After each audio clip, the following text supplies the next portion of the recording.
بسم الله الرحمن الرحيم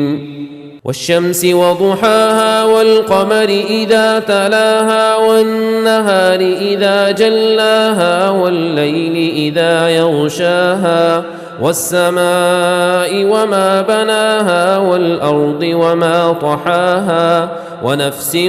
وما سواها فألهمها فجورها وتقواها قد أفلح من زكاها وقد خاب من دساها كذبت ثمود بطغواها إذ انبعث أشقاها فقال لهم رسول الله ناقة الله وسقياها فكذبوه فعقروها فدمدم عليهم ربهم بذنبهم فسواها ولا يخاف عقباها.